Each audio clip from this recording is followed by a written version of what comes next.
ขอขอบคุณขอบใจทางแม่ซีหรือว่าทางผู้หลักผู้ใหญ่พี่น้องเนาะที่เฮ็ดบุญข้าวสารเนาะให้ทางแม่น้องหมายพี่น้องเนาะในรอบนี้น้องลาขอขอบคุณขอบใจทางผู้หลักผู้ใหญ่หลายๆพี่น้องเนาะขอให้ทาง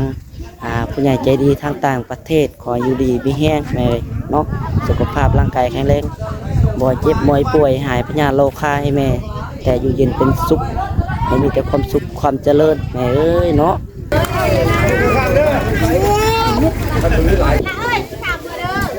ชิมเมื่อละบ่อ๋อขอบใจอ๋อโตจะได้ยังดิชิมเมื่อละบ่ขอบใจขอบใจหลายไม่ทราบก็ได้นี่ไหนมาอ๋อโอเคขอบใจมือดีแม่รถนะเฮ้ยเบิ่งได้เนาะ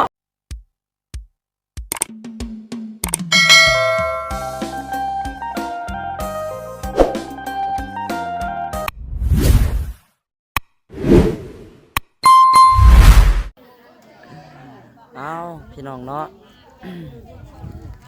เปิดภาพบรรยากาศมาพี่น้องเลยเนาะน้องหลาก็ได้ก็ตักบาตรแล้วพี่น้องเลยเนาะ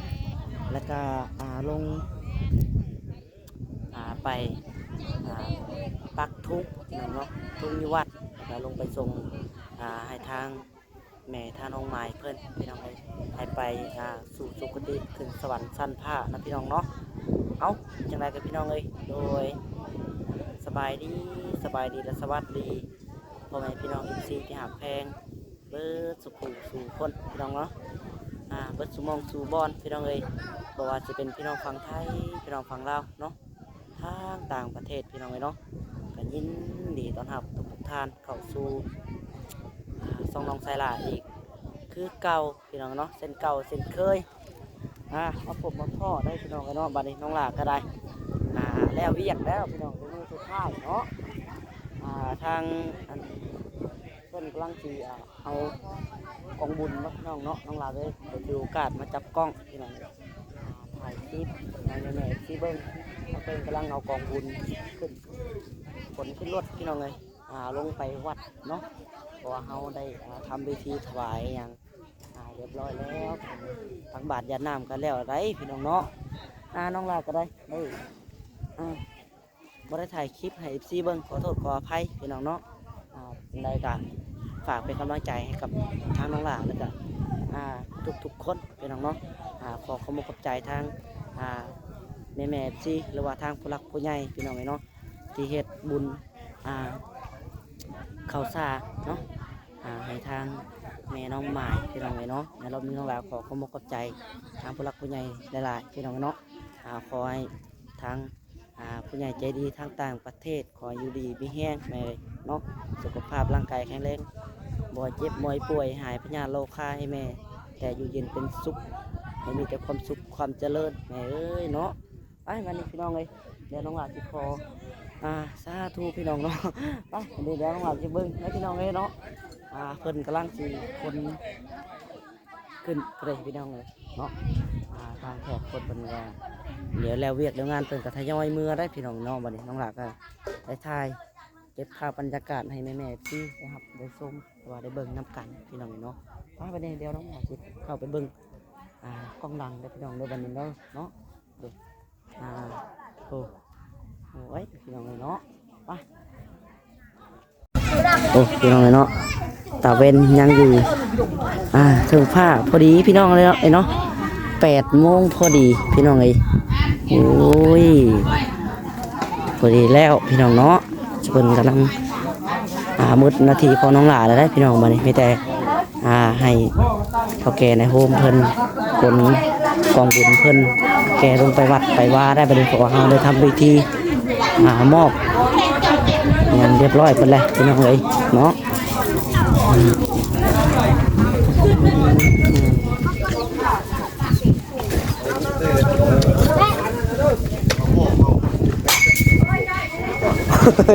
บุญมาแล้วถือหัวกันเด้อก็จะถือหัวตัวเองแหละบึงเบาบ่ดึกพ่อเพิ่นกันให้เด้อ บ่ดึกบ่ดึก บางเทนเทนเอาเทนหาเทนยาว อืม ลาดโตเล่นลาด หมดนาทีของเฮาแล้วก็เพิ่นคนเองนะพี่น้องนะเนาะน่าจะไปถ่ายของให้ซีเบิ่งก่อน เฮ้ยเป้เข้าขึ้นรถนั่นละวะใส่ก็ต้องนี่มันมาต้องข้างล่างไว้ยับขาใหม่เลยนะโอ้ขึ้นมาแล้วขึ้นรถเร็วบังมาเลยขึ้นล่างขึ้นมารถเร็วกระตุกนะเร็วนะโอ้ตัวนี้มันทำไม่รถตัวนี้ ลงไม้เพิ่นพี่น้องเนาะ ต้องหาเอาในไหน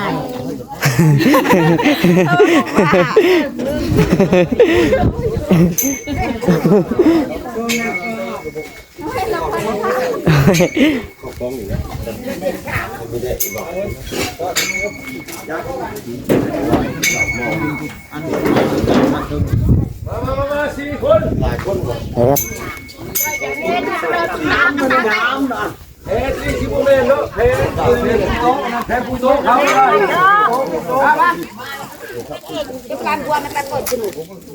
เอิบ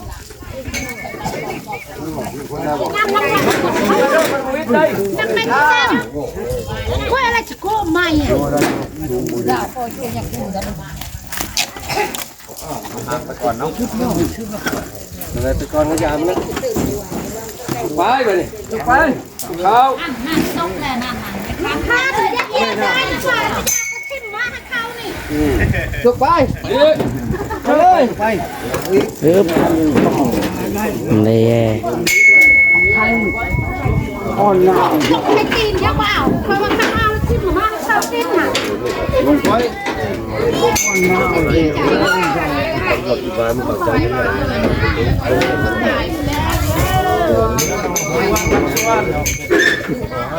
คือเราขายมีซองขนาดนั้นสาบไปของตู้มีตู้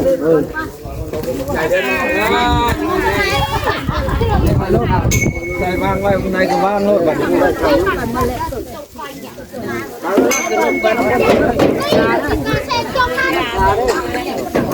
รถไหมหัวขยันแพงเบี้ยขยันขึ้นรถเมื่อพวกเมีย พี่น้องเนาะได้บาทนี่ กันเด้อกันเด้อหยอกไว้ไปจะขี่รถคนใดนี่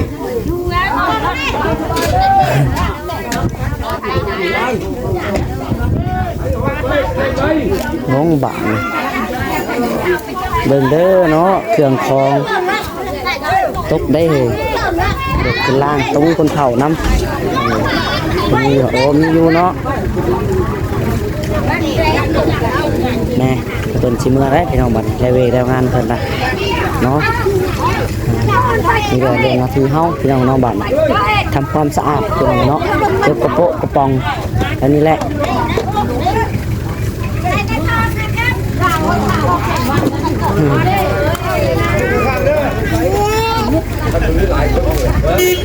ไปไป ไปเลย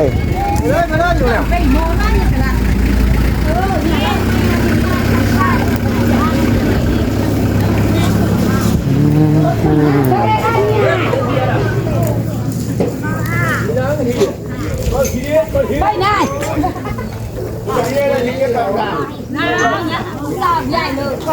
ยังดอกใหญ่เลยตะบันจูหน้าตะบันเฟสเละเตะได้ฉันได้ปลาจิโก้อ่อน สวัสดีแม่พี่น้องเนาะอ้าวแล้วบัดนี้เนาะ แล้วบัดนี้แล้วเรียบร้อย ยังเหลือแต่ทำความสะอาดบัดนี้ จุดกระโปะกระปอง สะอาดบัดไล่ใหญ่เลยมาเพิ่มความสะอาดเด้อพวกน้องๆเพิ่มกันน้เนา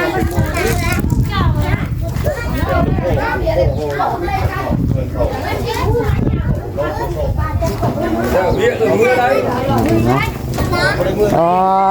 ตัวยังบุญมาบ่ฮะตัวยัง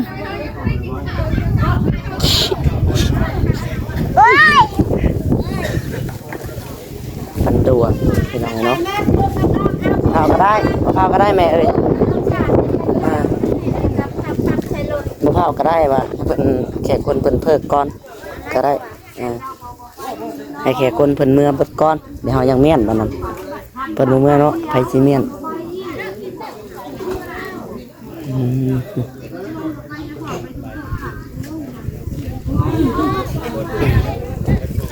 ใช้น้ำถั่วใส่แล้วแม่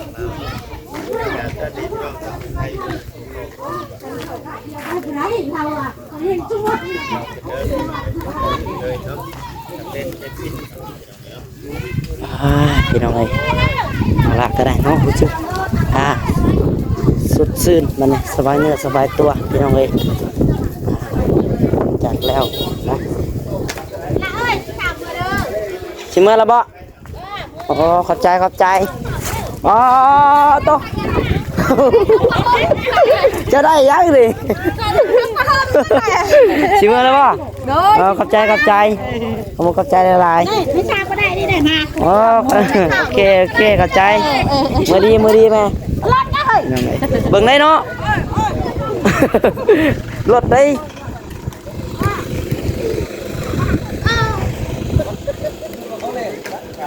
ถึงแล้วเนาะบ้านนี้ร้อย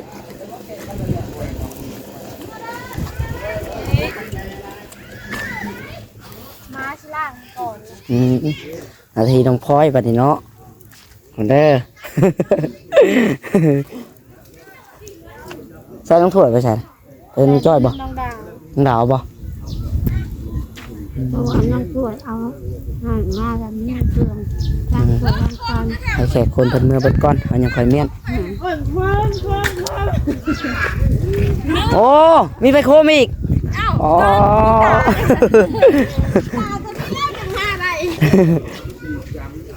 ครบเบิดลาวก็ได้พี่น้องเนาะมาเผากองบุญ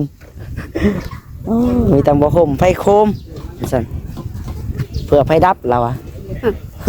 เรื่องบ่อนเฮ็ดอยู่เฮ็ดกินมันบ่คงคัก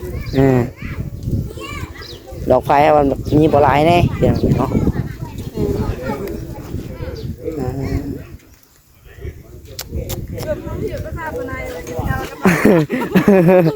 สิจับออกกระตาเขาได้เพิ่นก็กระตาใครได้แล้วอ่ะโอ้โหทั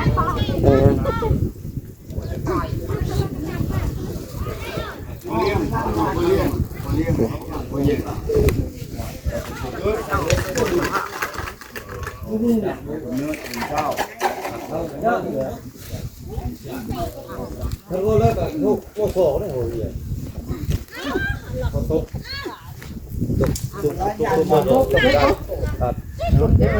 เจ็บ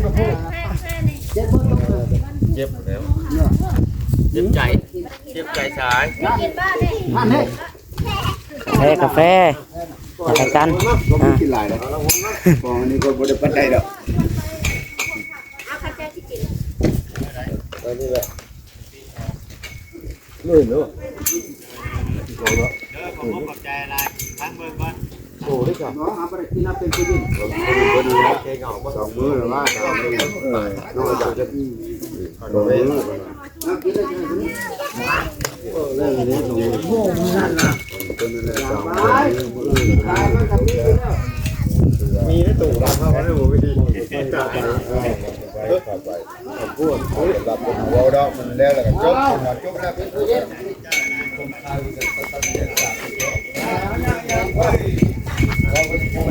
โอ้ดีเจตู้จะผลเมื่อไรจะรถเบิ่งได้รถได้จะนั่นได้สุก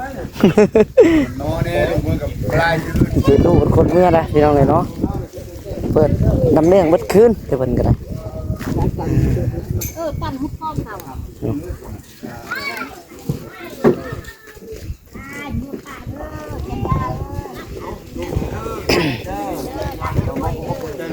ยินดีแฮงชามโตก็มาข่าวเด้อโอ้ยเนาะใครอยู่วันที่1สิมาพรดอกอันนี้บ่มีหยังดอก ปืนเนาะคนเดินเนาะ เลยปืนจังคือปืนจังด้วย มือเนาะ ต้องซื้อแล้วเนาะ นอนฝันก่อน นอนฝันก่อน นอนฝันก่อน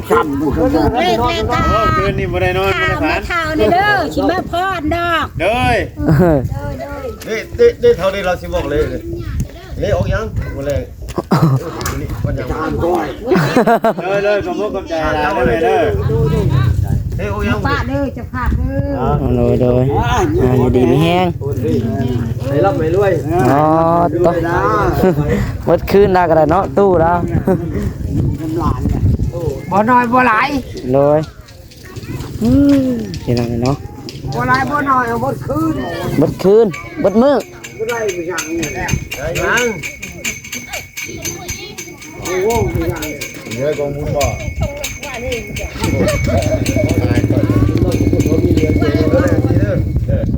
นี่เพิ่นมาเพิ่นบอกคือว่านี่แหละ เขาที่ว่าให้เขา โอ้ เป็นนี่ ที่แต่ละคนเด้อ เลย ท่านถ้าใครคอมเมนต์มากก็โทษลงมาก็เป็นนี่แหละเรียนเป็นก็ทางเดียวเพิ่น เลย เรารวมขึ้นกันเดี๋ยวล่ะเขาใหญ่พ่อและแม่เลยทั้ง ตอนนี้ไฟใช้บุญมา โน้ น้ำแม่ก็ฤดูน้ำหยา บ่ไปนะชบตู้ก็แดงเลยตังดวง บ่ไปน้ำแม่อยู่น้ำหยาให้แม่ดูประหาติตะจันมาให้หยากินหยาอยากข่าวชื่อน้ำไม้มาแกง โดย มาแกงสุกันกินล้างถ้วยล้าง อยู่นี่เนาะ แกงน้ำไม้ เก็บโต๊ะเก็บตังค์น้องเก็บ ตกเก็บตังเก็บ เอ้าบ่หาที่เกลือเนาะไปอยู่ให้มีโจโจ เด้อเด้อ ได้เวลาเพิ่นกับมือแล้วเนาะแม่บาดนี่ แอน ได้เวลางานได้ ขอบคุณนะเฮาโอ้ พ่อป๋า ของฮูจักเนาะเจ้าโคโซ มาข้าวยังน่ะ ป๋า โคโซ เรียบร้อยดิ ร้อย โอ้เต็มปากเนาะข้าวไปบ่ได้กินเลยนะ คุณมาไปนั่งจับดี คือว่าอะไรเฮาคนบ้านอื่น ลงแล้วบ่ไปหวานนี่ บ่ไป บ้านอื่นมาอยู่ในหมู่ได้นี่นะ เอาเข้าใจได้หลายป้าเลยนะ มาดีเด้อ บักอันนี้ก็ยังบ่ทำเอาอีก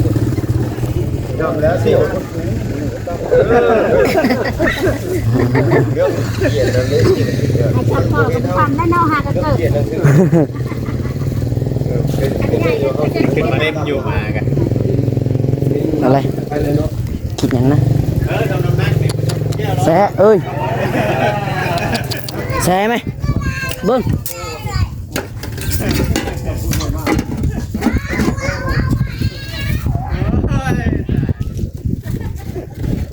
นอนพักผ่อนเด้อบัดนี้เด้อพักผ่อนแน่ นะโอ้เอาเมียเนี่ยจะปักเลย ตังดวง ทำไม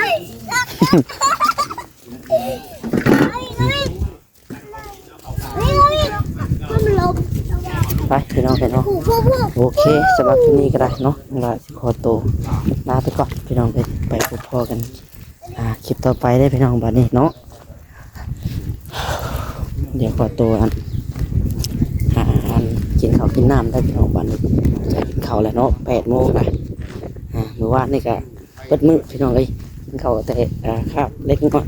เนาะพิจารณามีแต่เฮ็ดเวียกอย่างเดียวพี่น้องเลยไปโอเคสำหรับพี่น้องถ้าว่าคลิปนี้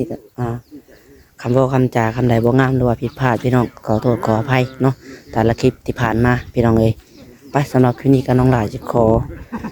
กล่าวคำว่าสบายดีพ่อแม่พี่น้อง FC ทางผู้หลักผู้ใหญ่เบิดสุขสู่คนเนาะบ่ว่าจะอยู่ภายในและก็ต่างประเทศพี่น้องเอ้ยเนาะโดยสบายดีกันเบิดสุขคนพี่น้องเนาะเอาสำหรับคลิปนี้ก็บ๊ายบายพี่น้องเนาะ